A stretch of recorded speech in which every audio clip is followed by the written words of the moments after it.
I know you're in there. Get your backside down here. I'm sorry.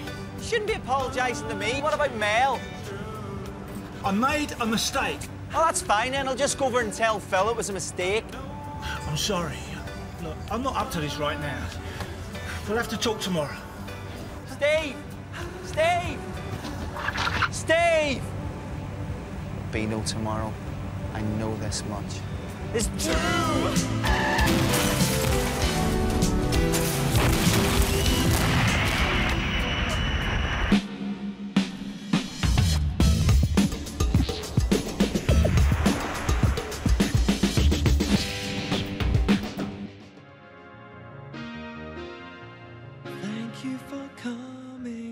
I remember when he first kind of joined the square, all the girls were going, oh, Martin Kempsey, Martin Kempsey, Martin Kempsey.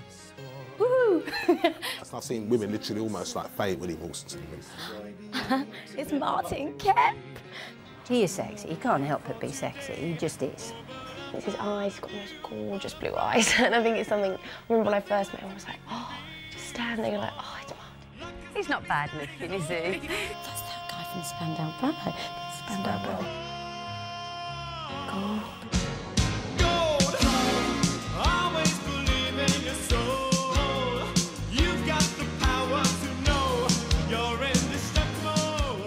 Well, you do get the feeling he's very good in bed.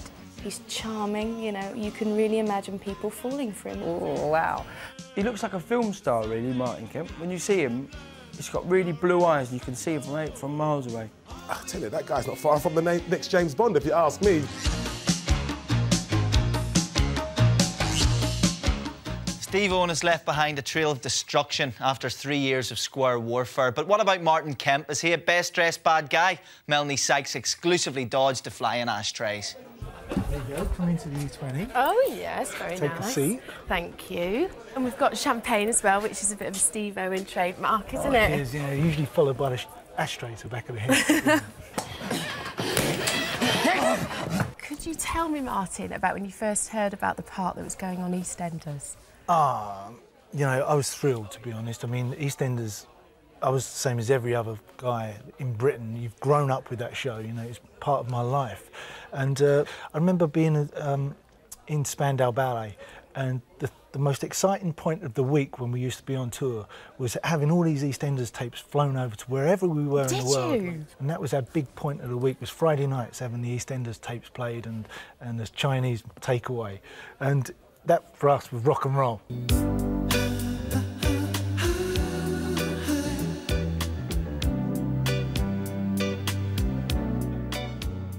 And so the phone call to say you're in, you've got it. Did you celebrate? Were your family excited? It was the most pressure I've ever had in my life about doing a job, because this programme represents so much to so many people, and it represents so much to my family that live in Islington. So they were all phoning me up saying, oh, you're on EastEnders then. And all of a sudden, this pressure was appearing, you know, that, you know, you're in their favourite programme, and you've got to make a good job of it. And what was it like to first walk onto Albert Square, to work on Albert Square? It was so scary, so scary. It was one of the scariest moments ever. And my first scene was very small. It was just, I think I was working with Joe Abson, who played Matthew, and I was handing over some money. And my hands were shaking when I did that. I didn't think I'd find the new Sadducees. It was only out last week, wasn't it? Last Friday. It was funny, because after you finish the scene in EastEnders, they basically pick the cameras up and they run to the other part of the square and they film a different scene with different actors as quick as they can, because they've got so much to do in the day. And so for Martin, his first scene, he kind of walked onto the square, you know, a little bit nervous, and everyone was, oh, it's Martin Kemp, it's Martin Kemp. And we'd just run the lines to film the scene, and they went, right, fantastic, see you later. And they picked the cameras up and they ran off down the road. I remember walking off and turning around, and Martin was standing there by my stall, and he was just kind of standing around, not really knowing what to do with himself. Steve. Matthew. What's that boozer like on the corner? Is anything good? Queen Vic, yeah, it's all right, yeah. To walk on the set is bigger than anything. It's bigger than any of the characters. And it's like walking into your TV and all this thing comes to life. And it's not just the visual side, it's the audio side. It's hearing Doc Cotton's voice. Pound of spread. You ain't an innocent man. You ain't even very clever. Do you want a bet? If you like. All right, Steve, let's not jump the gun here. He thinks he's a hard man, but he's got tough acts to follow. You've got Dirty Dan and you've got the Mitchell brothers, and let's not forget, he's also got Walford shoplifting stoner Dot Cotton, who's infamous with the boys in blue. But really, you can't blame him for raising the stakes just a little.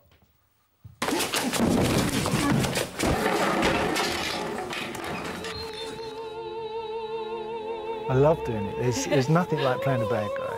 In fact, playing a good guy is kind of boring after you do the bad guy. He's kind of the villain that you love to hate, but you also fancy really badly.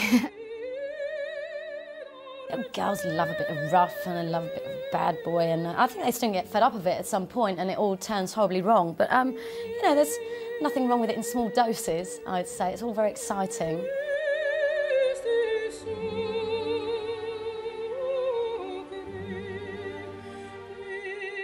I think people like that kind of dark side of characters as well. The baddies, but no, you know, he's good really, he's got the good side and all that. Steve Owen, he's got everything about him, you know, he's charismatic, but he's also a bit mean, a bit hard.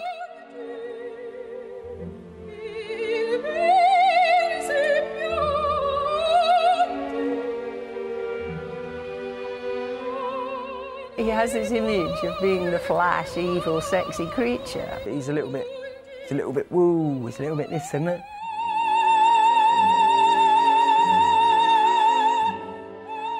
You were in a run of the bad guys. Were you conscious of playing it differently to people like Ross Kemp and Dirty Den and people like that? No, not really. I'd just come off the back of playing Reggie Cray from the Cray Twin movie. Yeah. And so I think I used lots of that, and the characters that were surrounding that film I took with me, and that became part of Steve Owen. And also the style of Steve Owen as well, because he is the best dressed man on the square. Was that like you going, come on, give me some suits to wear? Or was that I always felt guilty, you know. Everyone else had a budget of about 20 quid and I was walking around in Armani. See you later. Yeah. The Saskia storyline came in almost immediately that you joined. Yeah. The press went mad for it, didn't they? I mean, were you surprised at the reaction of the press and the public? Yeah, I thought I knew what was coming, you know, when I first joined and they said, you won't believe this, you know, this show is bigger than anything you've ever seen, bigger than anything you've ever done. And I said, no, I've been in a pop band, you know, I know what's big. Your life is over. You little interfering bitch. I thought I told you to stay away from here. I'm not staying away from anywhere. Especially not you, Steve. We got the scripts. I think Martin got them the day before me. He'd read them the day before, because he came down and went, have you read the next 3? And I said no, and he went, just read them. He didn't say anything else. I was like, oh, OK.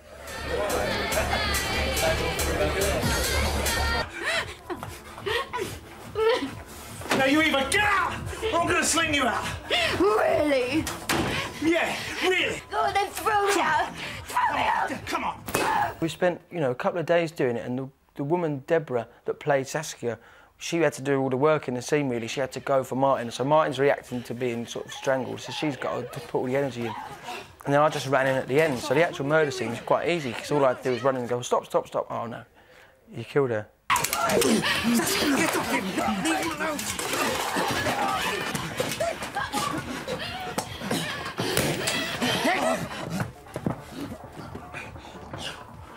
I was excited because it was a good story. You know, doing anything like that is a bit of fun. But I suddenly realised it was going to be a lot of work. A lot of work. That'll do.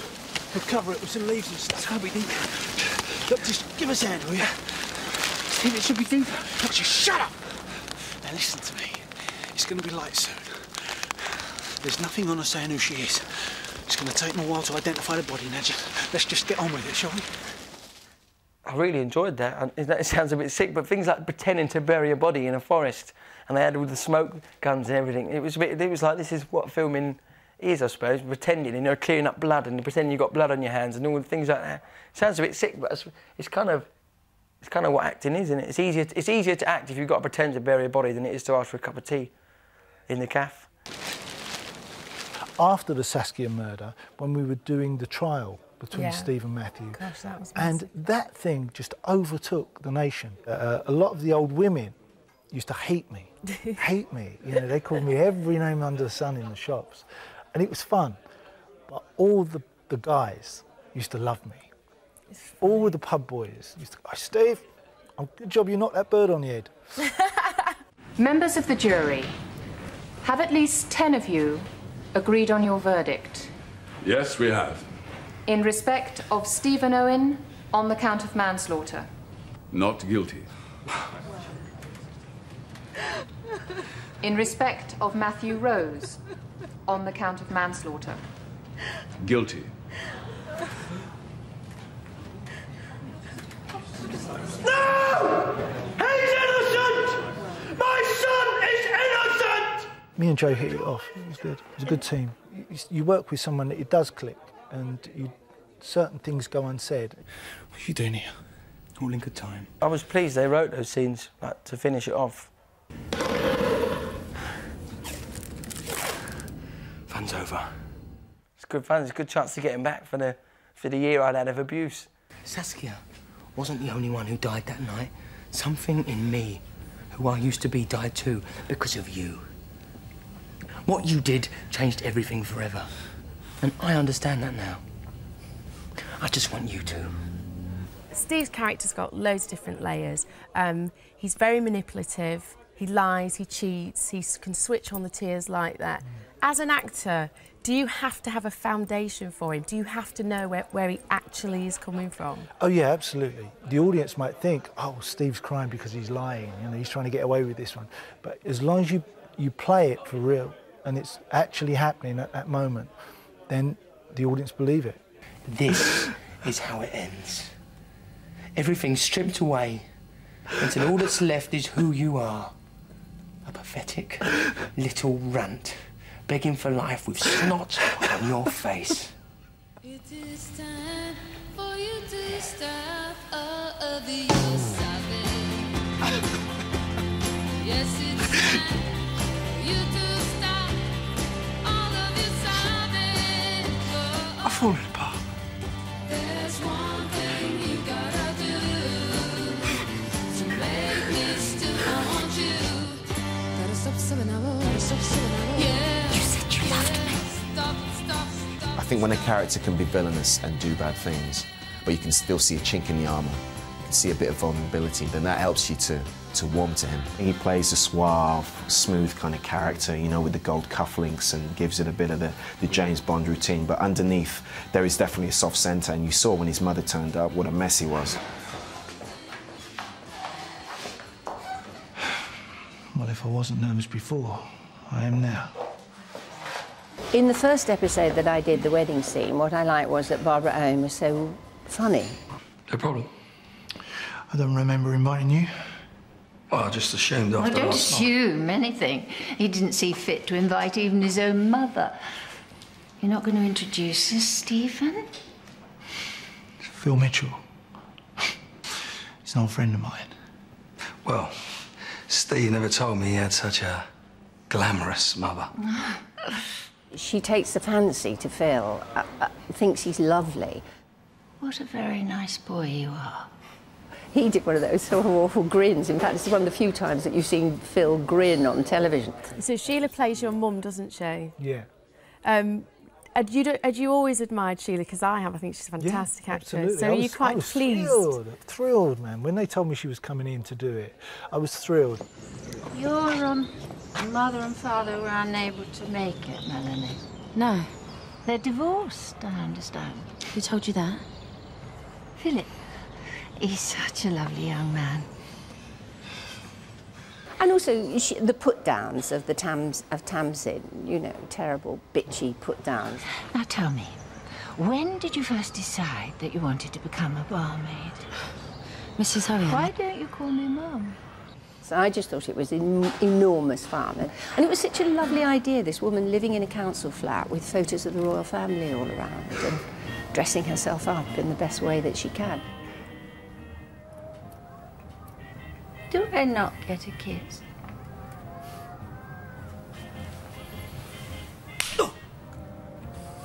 That's for the last 5 years.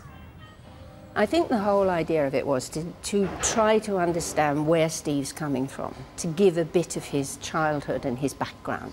I mean, you never quite know why he behaves like he does, and I thought if you really listen to the text, you could see exactly what had made him like he was. Kiss me. This ain't the time for that. No more teasing.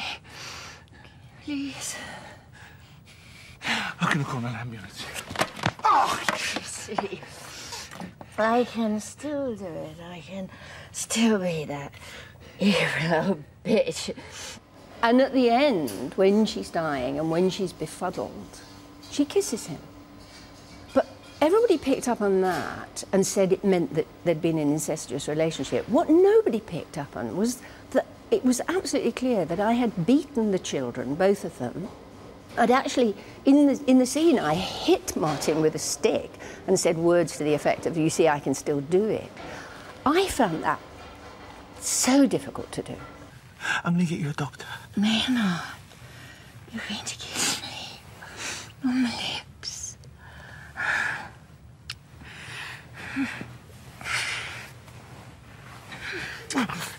Get off me! What do you think you're doing? I'm happy now. You can go.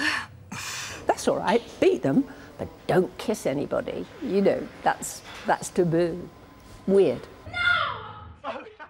Oh, he's such a tease. There aren't many moments in EastEnders devoted to pure domestic bliss. And this happy couple's case have managed to keep it up for a whole morning. I don't like it. It's only a little bit of violence. What are you talking about? No! Steve, you're so cruel. How else was I going to wake you up, eh? You were dead to the world in there. Yeah, and whose fault is that? Melanie is the reason why Steve's in Albert Square. She's been his driving force since day one. Sure. You stupid idiot. You could have run me over. Oh, come on, it wasn't my fault. Let's just forget it, shall we? I can't. A split second later and anything could have happened. I know, but it didn't. Didn't even get a scratch. All I've done is snag my tights. Well, I'll buy you a new pair. Half a dozen pairs. Go on, what's life? First time we caught eyes, it was just like the first time that I saw light. Blinded me, girl, that's why I chose to move on. Who would have thought that you would be my North Star? Yeah. First time we caught eyes, it was just like the first time that I saw light. Blinded me, girl, that's why I chose to move on. Who would have thought that you would be my North Star? Billy, make sure that new bottle of bubbly's chilled properly. Yeah, you don't want to get her too drunk, you know. You'll be falling asleep before you get going. Yeah, you just watch your mouth and take it over, all right? And make sure the glasses are clean. Where's she sitting? Just over there.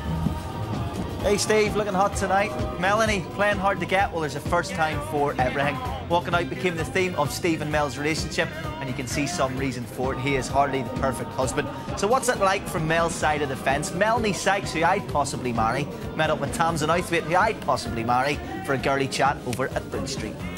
How difficult or how easy is it to have romantic scenes with somebody that actually is quite good looking, if we're honest?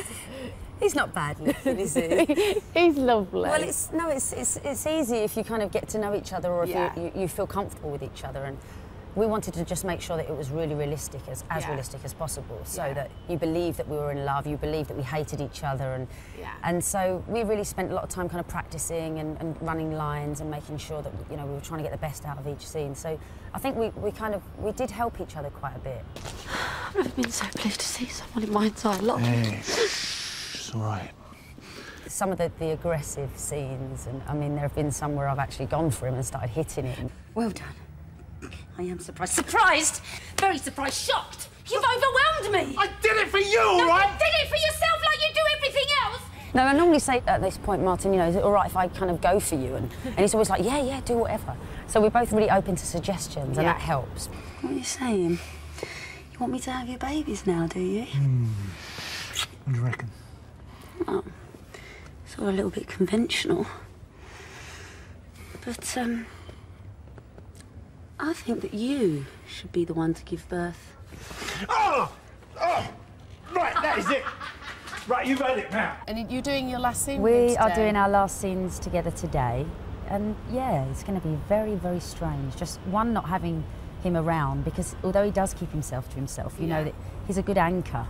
Because, you know, he's always level-headed, he's the most sorted, he's got his family life sorted out, you know, he's a very together gentleman. It's strange because, you know, although you don't have any, you know, real intimacy, because it's all as an actor, you know, and so everything's kind of stage kisses and stage hugs and everything, but when you work so closely with somebody and you've brought performances out of each other, you know, I really care about him. He's a very good, brilliant actor and a very good man, and I'll miss him a lot.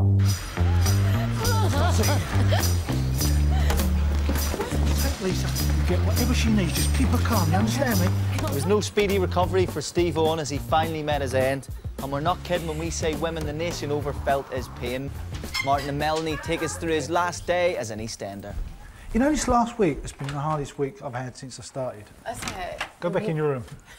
Stay. Stay.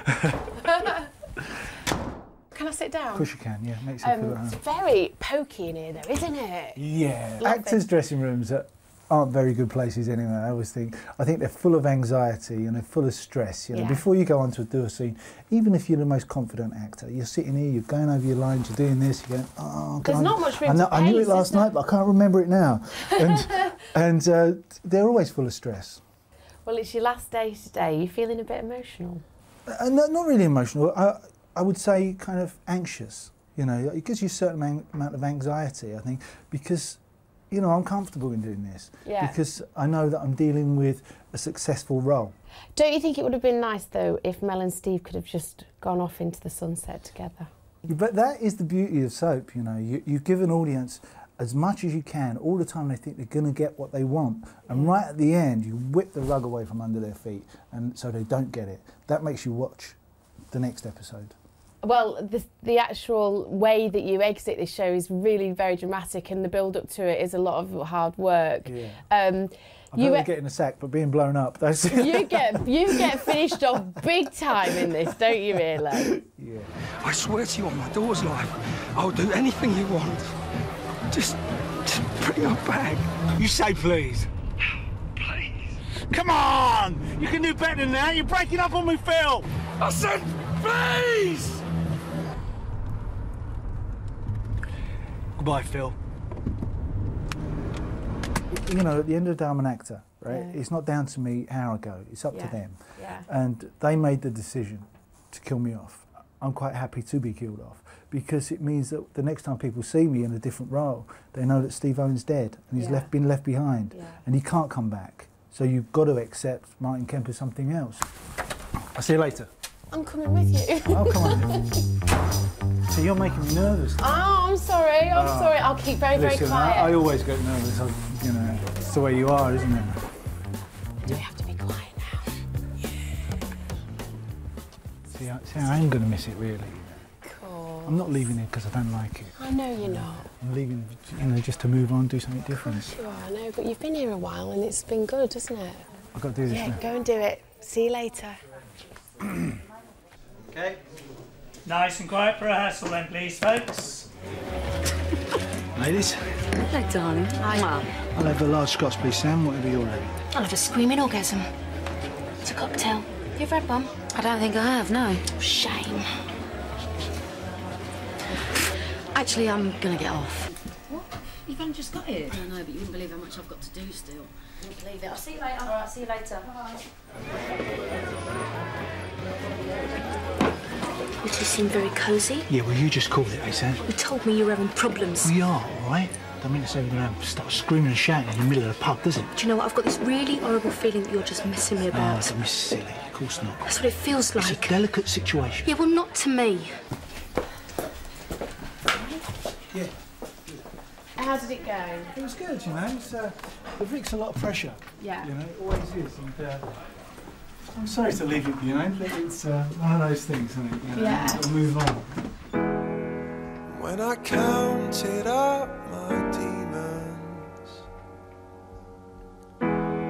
saw there was one for every day, with the good ones on my shoulders drove the other ones.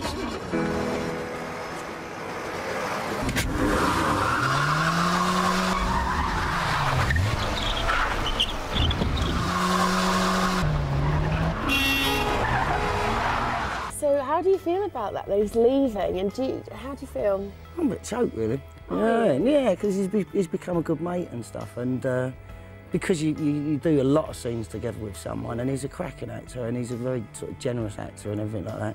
Got that in Mark. No, it's too cheesy. No, I can't. I can't, it's too cheesy. Just really sad, really, that you're going. No, I don't know what to say. No, he'll just, I don't know what to say. It's been lovely, I've had a really nice time, I just want to wish you luck. Bye. No, don't make me. Give us a kiss, Martin. It's not working. This stick's not working. Take your award stick everywhere with you, Martin. Don't leave it at home. Martin, it's been very brief, but fantastic. All the best. Good luck in the future, and God bless you, Governor. And don't forget you owe me a £5. Yeah, tell me I couldn't do a take in one. And I did. He ain't giving me that £5. Him, Richard Platt, the director. He wants his money. Steve McFadden, 15 quid, mate. I want that money before he goes. We're coming for you. My bluey. All the best, happiness and success for the future. Martin, I'm really going to miss you. Can I knock through into your dressing room so I can make mine bigger? Martin, bye. I miss you very much. Bye. I'm embarrassed. I had a very good time working with you, and I still owe you a slap from that scene in the office where you said to me, "Is it all right if I give you a little slap?" And I went, yeah, just go for it. And they went, action, and you really got me bad. But thank you very much. I enjoyed that, and I hope everything is well, and good luck with everything. Thank you.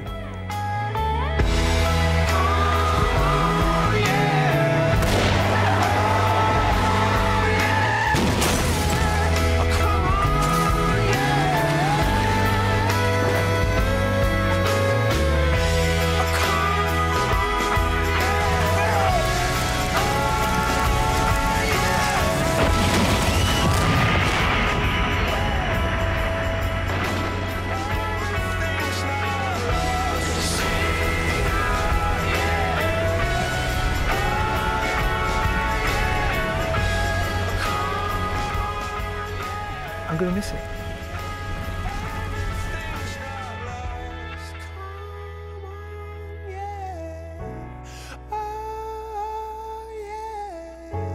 Sing out, yeah, and everything's not lost.